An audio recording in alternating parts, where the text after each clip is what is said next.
Алла Таала бизге намазыбызга муктаж болуп намазга буйрган эмес. Орозобузга муктаж болуп орозого буйрган эмес.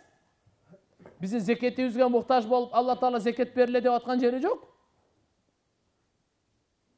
Бизди аяп Алла Таала биздин пайдабызга кулчулдук аткарып, бизди даражага жеткирейин деп, бизге берейин деп, тартуулайын деп, көтөрөйүн деп, бактылуу кылайын деп. Ошон үчүн Алла Таала буйруктарды берип атат.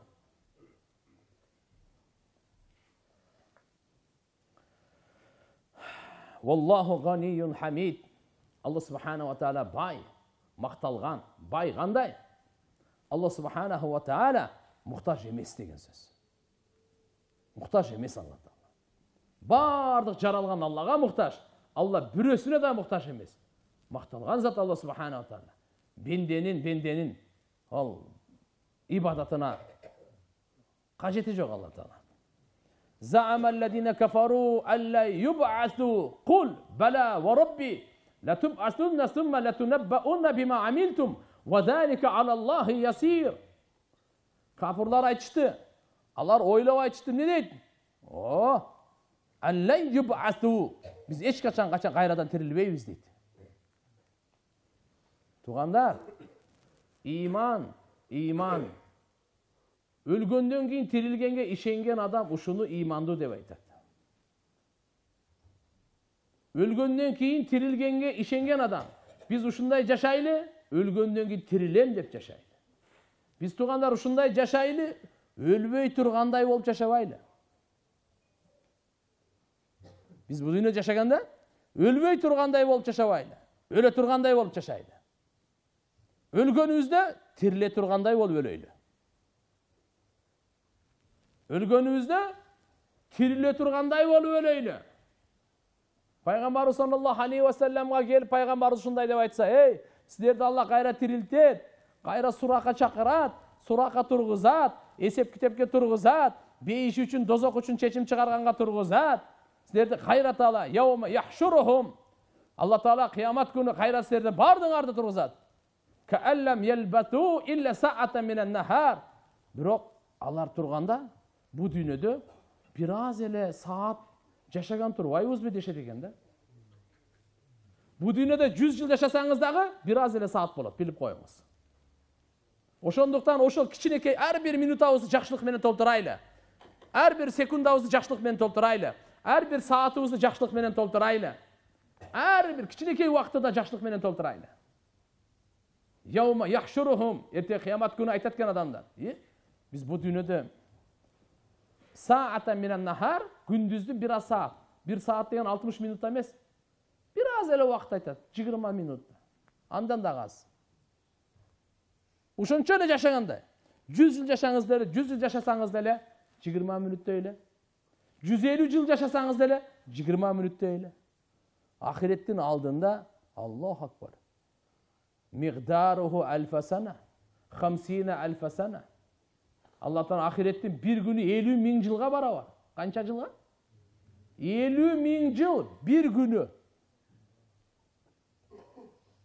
Şonun için Allah subhanahu ve teala bu жерде aytıp atkanı, kafirlar ne deydi? Alla yub'asu. Hiç kaçan biz kayradan tirilbeybiz. Alar hiç kaçan kayradan tirilinbeydi deydi. Peygamber sallallahu aleyhi ve sellem geldi Mekke'ye. Ey, Allah Taala ölgönden ise tiriltet, esebini alat. Bu dünya amaldın dünyası, tigi dünya eseptin dünyası.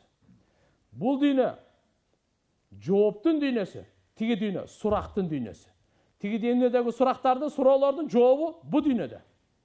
Alar gelip ölüktün söөгүн, çirigen, kuragan söөгүн alıp turupçu, adamdın söөгүн. Peygamber sallallahu aleyhi ve sellem'e uşunu mınday ukalayt ele, göz aldımda. Ey Muhammed, sen uşudan gayra tiriltet dep atasыңбы deydi. Allah Taala жооп berdi. Peygamberimiz жооп bergen жок. Allah'dan жооп geldi. Aytıp koy ey Muhammed mına akıllı joktorga. Jaratkan Allah subhanahu wa ta'ala sizlerdi jokton bar kılgan alçı. Bulgo kişine sööktün yani bulgo azı bar eken. Sizler вообще жок элеңер.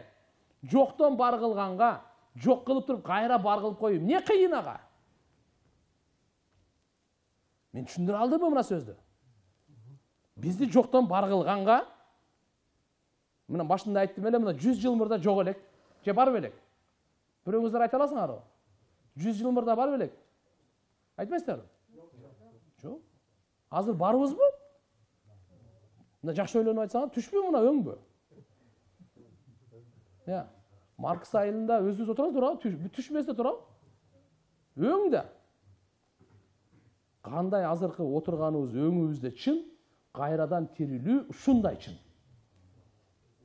Ушундай чын. Абдулла ибн Мас'уд радыйаллаху анху ушундай деп түшүндүрөт эле. Өлгөндөн кийин тирилүү ак бар. Ошондуктан кимди бу дүйнөдө узаткан болсо, кайгынын чеги бар, көп кайгыра бербегиле. Барыбыз тирилебиз, барыбыз жолугабыз, барыбыз чогулабыз. Барыбыз жолугушабыз. Кимди өлтүрдү, жолугушат. Кимдин канын төктү, жолугушат. Алланын алдында жолугушу болот. Ошондо эсеп китеп болот. Алланын алдында. Мени бу дүйнөдө кичине ылдый болуп жашайт экенбиз. Туган. Кудай кааласа Алланын алдында эсеп өзүнчө. Ал эсеп өзүнчө. Курандын чакырыгы, Курандын аяты. Биз мусулманбыз, капырларга айтат. Не деп? Кайра тирилбейбиз дейт. Кайра тирилбейбиз дейт. Алла Таалага оңой эле. Жоктон бар кыла алганга барды жок кылып кайра бар кылып коюу чипуха. Кайра Алла Таала тирилтет. Алла Тааланын алдында турабыз, эсеп китепке турабыз. Ошону яумул хисаб деп коет, кыяматтын бир аты. Жазага турабыз. Не деп атат? Заамалладина кафару алла юб'асу. Кул бала ва рабби латуб'асунна thumma latunabba'unna bima amiltum wa zalika 'ala Allahi yasir. Kafirlar oynanышат, алар айтышат не деп? Эмне деп? Кайрадан эч качан тирилбейбиз деген сөздү айтышат. Кул айткын ey Muhammed, бала эмне үчүн тирилбейт экен? Сөзсүз тирилишет. Ва Rabbi, Robuma kasam. Robuma ant içip aytып атам. Latub'asunna sizler сөзсүз тирилесиңер. Thumma latunabba'unna bima amiltum, кийин кылган амалдарыңарга сөзсүз кабарын аласыңар. Бул дегени кылган иштериңердин бардыгынан кабардар болосуңар. Бу дүйнөдө эмне кылдыңар? Ошонун бардыгы силерге кабарын берет Алла Таала деген сөз. Туугандар, караңыз. Бир жума мурда эмне деп сүйлөгөн мен эсимде жок. Эмне амал кылганым эсимде жок. Бир ай мурда эмне жакшы иш кылдым, жаман иш кылдым эсимде жок. Бирок эртеге кыямат күнү Алла Таала ошону эстетип, жазылгандын бардыгын колуңузга берет. Икра китабак. Оку китебиңди дейт. Бу дүйнөдөгү жазган китебиңди, кылган амалыңды кол алдыңа алып өзүң окуйсуң дейт. Азыр унутуп калдык да. Кече канча жол зикир кылдыңыз? Унутуп калдык. Кече кандай болдук? Мурда күнү кандай? Унутуп калдык. Бу периштелер жазып койду, Алла унутпайт. Бирок инсан да унутпайт. Качан? Кыямат күнү эстейт. Yawma yatadhakkarul insanu ma sa'a. Алла Таала кыямат күнү инсанга эстетет экен эмне кылганын бардыгын. Бир жыл мурдагы орозо тутканыбызды эстетет. Ифтарыбызды эстетет, зикирибизди эстетет, ыйлаганыбызды эстетет, садакабызды эстетет, ата-энебизге кызматын эстетет, кылган жакшы иштердин дагы, жаман иштердин дагы бардыгын кабарын берет Алла Таала. Так что келиңиздер, анда ушундай боло турган болсо, биз амалыбызды оңдойлу, сүйлөгөнүбүздү оңдойлу, пейлибизди оңдойлу, жүрүшүбүздү оңдойлу, оюбузду оңдойлу, мүнөзүбүздү оңдойлу, каалообузду оңдойлу. Бардыгынан Алла кабар болуп тургандан кийин жүрөгүбүздө бирөөгө жаман ниет кылбайлы, кара ниетти кылбайлы, жаман каалабайлы, тилибизди таза кылайлы, жалган сүйлөгөндөн тазалайлы, жүрөгүбүздү мунафыктык, эки жүздүүлүктөн тазалайлы, амалдарыбызды риякөрлүктөн тазалайлы. Кандай амал кылсак Алланын ыраазычылыгы үчүн кылайлы. Гүлсөк дагы Алланын ыраазычылыгы үчүн, бир сүйлөсөк да Алланын ыраазычылыгы үчүн. Я Алла, өзүңнүн ыраазычылыгы үчүн кылганга жардам бер, жана кабыл кыл. Сен өзүң башкаруучусуң, сен өзүң билүүчүсүң, сен кабыл кылуучусуң, сен оңдоочусуң, сен бизди туура жолго сал, туура жолдон адаштырба, бизди кыйшыйтпа, бизди бекем кыл, бизге хидаят бер, иман бер, бизден иманды алып койбо, өзүңдү тунук тааныганга күч кубат бер, өзүңө баш ийгенге, жакшы иштерди көп кылганга жардам бер, жаман иштерди таштаганга жардам бер, Алладан сурайлы. Пайгамбарыбыз сураган. Пайгамбар сураганды үйрөткөн. Алладан күн сайын жакшы иштерди кылганды сурагыла, жаман иштерди таштаганды сурагыла, бейбечаралар жакшы көргөндү сурагыла, кайрымдуу болгонду сурагыла, батыр болгонду сурагыла, коркоктуктан пана тилегиле, сараңдыктан пана тилегиле, жалкоолуктан пана тилегиле, күнөөлөрдөн пана тилегиле. Пайгамбар саллаллаху алейхи ва саллям эмнени сураганды дагы үйрөттү, эмнеден сактанганды дагы үйрөттү. Ошону дагы айтып койду. Бизге мына Алла субханаху ва тааля айтып атканы: "Сумма латунаббаунна бима амилтум." Кылган амалыңар тууралуу бардыгын Алла субханаху ва тааля сөзсүз кабарын берет экен. Силер кабарланасыңар, кылган амалыңар тууралуу кабардар болосуңар. Эч ойлонбоңуз. Бир кылган ишиңиз текке кетпейт. Адам рахмат айтпай коюшу мүмкүн. Адам разы болбой коюшу мүмкүн. Бирок кылган ишиңиз Алла үчүн болсо, Алла таала сиздин сооп ишиңизди текке кетирбейт. Бардыгын сактап койгон, жазып койгон, тактап койгон. Бардыгын кабарын сизге берет. Кыпындай кылган жакшы ишти дагы Алла текке кетирбейт. Инналлаха шакирун алим. Алла кадырдан. Алла таала кадырлуу очуу зат. Алла таала мындай жок. Вадалика алаллахи ясир. Бул Аллага жеңил эле. Кайрадан тирилтүү Аллага жеңил эле. Бардык кылган иштериңерди кайра силерге кабардар кылуу Аллага жеңил эле. فآمنوا بالله ورسوله والنور الذي أنزلنا والله بما تعملون خبير. Андай бола турган болсо Аллага иман келтиргиле. Пайгамбарга иман келтиргиле. Алла түшүргөн Кур'анга иман келтиргиле. Алла таала бардыгынан кабардар. Эмне амал кылып жатасыңар кабардар. Иман келтиргиле Аллага, ширк келтирбегиле. Анын пайгамбарына иман келтиргиле. Мухаммад алейхиссаламдын артынан жүргүлө. Эмне нердесен алып келсе, ошону кармагыла. Эмнеден тыйса тыйылгыла. Вама атакумур расулу фахудуху, вама нахакум анху фантаху. Мухаммад алейхиссалам эң акылдуу инсан, эң бактылуу инсан, эң боорукер инсан, эң көрөгөч инсан, эң жакын инсан, эң сүйкүмдүү инсан Аллага. Эмнени берсе, ошону кармагыла, ошону туткула, ошону алгыла, ошону бекем кармап, ошого амал кылгыла. Эмнеден тыйса, андан тыйылгыла. Анын аркасында кесепет, бактысыздык, адашуу, жаман нерсе күтүп атат. Ал китап, биз түшүргөн китеп, алдыңарда Кур'ан бар.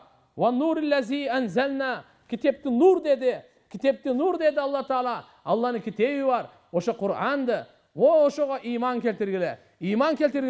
Кур'анды карап жашагыла. Кур'анды карап түздөнгүлө. Кур'ан менен чечкиле. Кур'ан менен жакындагыла. Кур'ан менен сырдашкыла. Кур'ан менен таанышкыла. Кур'ан менен сүйүшкүлө. Кур'анга арызыңызды айтыңыз. Кур'анга муунуңузду айтыңыз. Амалыңызды Кур'анга ылайыктаңыз. Пайгамбарыбыздын жашоосу Кур'ан эле. Пайгамбарыбыздын мүнөзү Кур'ан эле. Пайгамбарыбыздын ишенгени Кур'ан эле. Пайгамбарыбыз таянганы Кур'ан эле. Пайгамбарыбыздын пейили Кур'ан эле. Пайгамбарыбыздын ниети Кур'ан эле. Сүйлөгөнү Кур'ан эле. Дүнү Кур'ан эле. Күндүзү Кур'ан эле. Пайгамбар саллаллаху алейхи ва саллям 24 жашоосу Кур'ан эле. Кур'ани Карим басып жүргөн Кур'ан эле. Жашап жүргөн Кур'ан эле.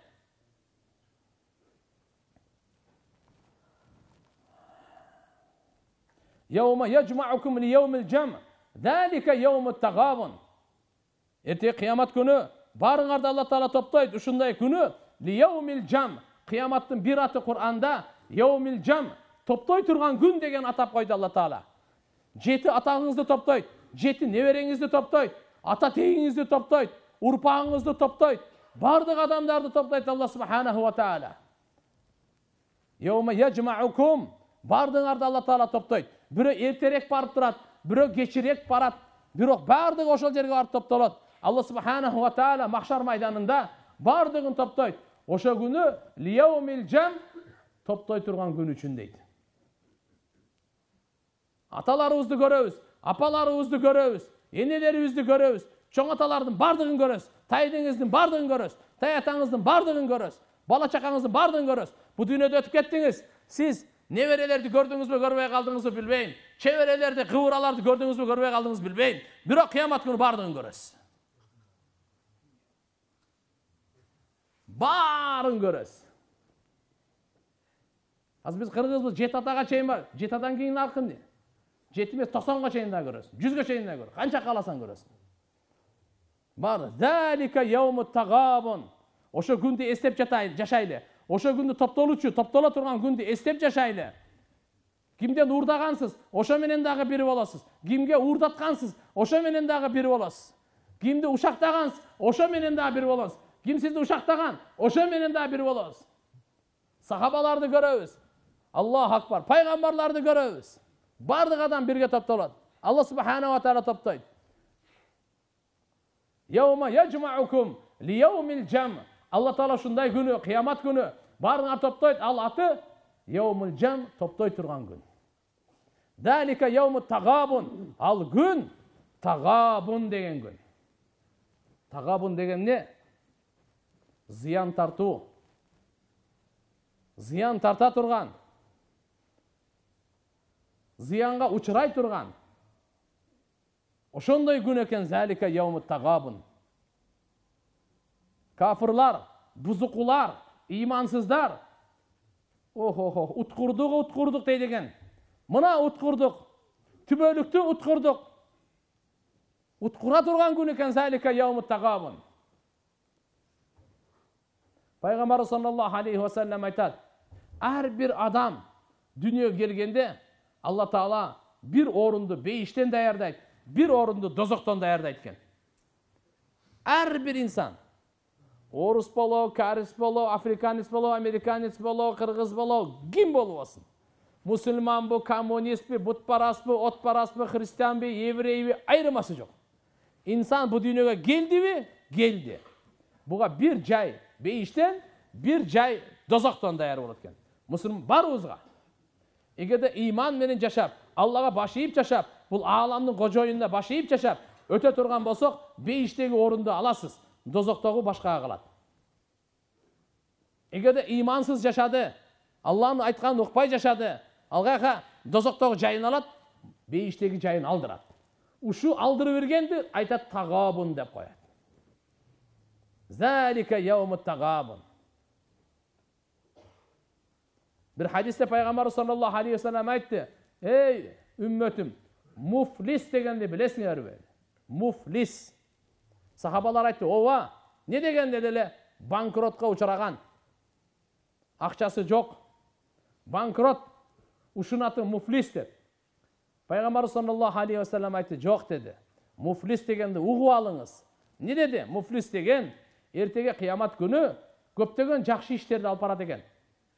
Орозосу болот экен, намазы болот экен, зикири болот экен, ажылыгы болот экен, даваты болот экен, Кураны болот экен, дуасы болот экен, ата-энесине кызмат, кыскасы жакшы иштердин көбүн алып барат экен. Ошо менен эртеге кыямат күнү Алла Таала ар биринин акысын алып бере турган күн да. Бирок адамдардын укугун тебелеген экен бу дүйнөдө. Бирөөнү сөккөн экен, бирөөнү алдаган экен, бирөөнү кемсинткен экен, бирөөнү тилдеген экен, бирөөнү ушактаган экен, бирөөгө жала жапкан экен, бирөөгө чагымчылык кылган экен. Эми ошолор бардыгы укук талап келет экен. Я Алла, мени бул алдаган. Ал жерде эми кандай кылат? Мен акчамы алдап алган, акчамы бербей койгон. Алла Таала ал жерде акча алыш беришпей кылбайт экен.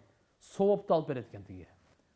Бирөө келип намазын алып кетет экен, бирөө келип орозосун алып кетет экен, бирөө садакасын алып кетет экен, бирөө ажылыгын алып кетет экен, бирөө Куранын алып кетет экен, соопторун, бирөө зикирин алып кетет экен, бирөө кайрымдуулугун алып кетет экен.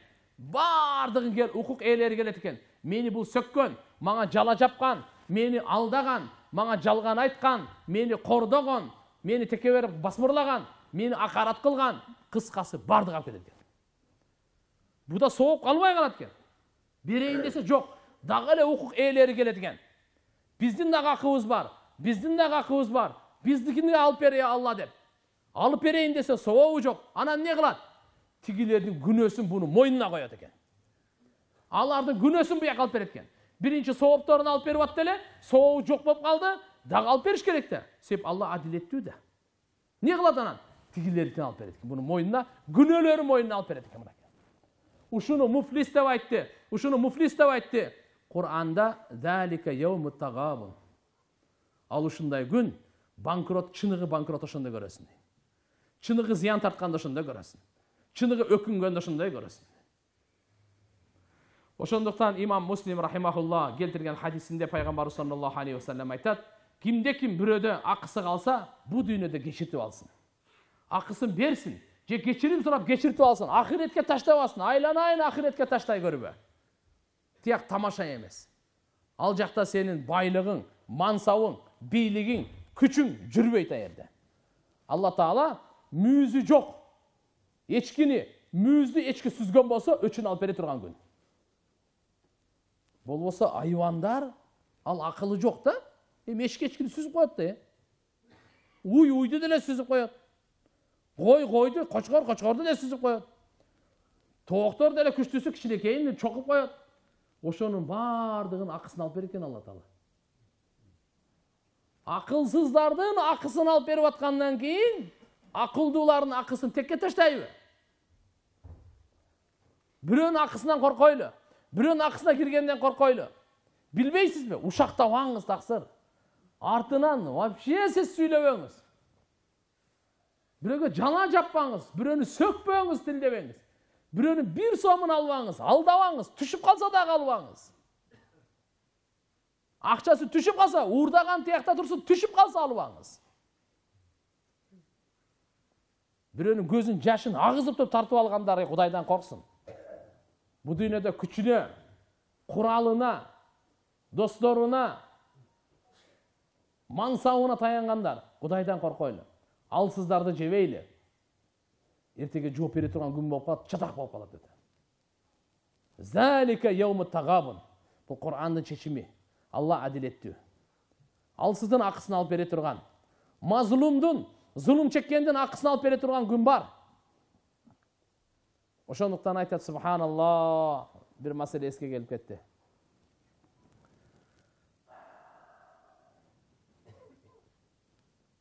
Сизди төрөгөн эне, ошого эртеге сиз бир сооп бербейсиз. Бере албайсыз. Атаңызга бир сооп бере албайсыз. Аялыңызга бир сооп бере албайсыз. Бир тууганыңызга бир сооп бере албайсыз. Жакшы көргөн бир эле уулуңуз бар эле, ошого деле бир сооп бере албайсыз. Ата бир сооп берин десе бере албайсыз. Жакшы көргөн бир эле кызыңыз бар, кызыңызга да сооп бере албайсыз. Небереңизге дагы сооп бере албайсыз. Адамдын бу дүйнөдө эң жакыны, эң ыйыгы эне, апа болот. Төрөгөн, көтөргөн, түйшүктү көтөргөн, кыйынчылык менен барды. Туурабы? Махлуктардан энеден жогору эч ким жок да. Энеңиз көзү чачырап келет, ыйлап келет. Балам сени төрөдүм эле. Балам ак сүтүмү бердим эле. Балам сени кыйналтып чоңойттум эле. Сени көтөрдүм эле, кыйналтып төрөдүм эле, кыйналып чоңойттум эле. Мага бир эле сооп керек болуп атат, бир эле сооп берчи. Сиз бербейсиз. Сизди алдыңызда дозок турат. Алдыңызда бейиш турат, өзүңүзгө керек. Бере албайсыз, эч ким бере албайт бирөө. Бирөөгө берет экенсиз да, аргасыз, мажбур, айласыз. Апаңызга бере албаган бир соопту башка бирөөгө бересиз. Кимге? Кимди сөксөңүз ошого бересиз. Кимди алдасаңыз ошого бересиз. Кимди каргасаңыз ошого бересиз. Кимди тилдесеңиз ошого бересиз. Кимге жала жапсаңыз сөзсүз ошого бересиз. Ошол күндү яумул хасра, өкүнүч күн дейт. Кап. Аттиң, апама бере албадым. Ушу бир бекер эле мен жала жапкан экенмин, бекер ушактаган экенмин, ушуга бүгүн аргасып берип атам дейт. Өкүнүч күн. Далика яумут тагабун. Алымдарыбыз айткан, бул кафырлар, имансыз, бузукуларга эле ондай зыян тартуу күн эмес. Мусулмандар деле зыян тарта турган, уткура турган күн экен. Уткура турган күндө далика яумут тагабун деп уткура турган күндө айтат да. Кандай уткура турган десе, мусулман айтат экен, кап. Жакшы адамдар дагы өкүнөт экен дагы. Мен ибадатты аз кылыпмын деп өкүнөт экен. Ибадатты аз кылыпмын, зикирди аз кылыпмын, кайрымдуулук, жакшылыкты аз кылгандын себебинен алар да өкүнөт экен. Ошондуктан адамзаттын бардыгы өкүнө турган күндүн аты кыямат күндү яумул хасра, яумут тагабун деп Кур'ан-ы Каримде айтып койду. وَمَا يُؤْمِنْ بِاللَّهِ وَيَعْمَلْ صَالِحًا يُكَفِّرْ عَنْهُ سَيِّئَاتِهِ وَيُدْخِلْهُ جَنَّاتٍ تَجْرِي مِنْ تَحْتِهَا الْأَنْهَارُ خَالِدِينَ فِيهَا أَبَدًا ذَلِكَ الْفَوْزُ الْعَظِيمُ. Kim Allah'a iman keltirse, жакшы иштерди, амалдарды кылса, анын кемчилдик күнөөлөрүн Алла Таала кечирет. Аны Алла Таала ушундай бактарга киргизет, бейиштин бактарына. Түбүндө суулар агып турган. Алла Субханаху ва Таала түбөлүккө аны киргизет. Нематтарда болот. Эч качан аяктан чыкпайт. Халидина фиха абада. Анда алар түбөлүккө калышат. Даликал фаузул азим. Мына ушул улуу бактылуулук дейт. Мына ушул өзү улуу бактылуулук. Бейиштен орун алуу улуу бактылуулук. Кур'анда Алла Таала айткан: "Куллу нафсин даиқатул маут", ар бир жан өлүмдүн даамын тартат. "Фаман зухсиха анин нар ва удхилал жанна фақад фаз". Ким дозоктун отунан куткарылып бейишке киргизилсе, мына ошол адам бактылуу. Ошол адам бактылуу. Дозоктун отунан куткарылып, бейиштен орун алдыңыз, мына бактылуу адам.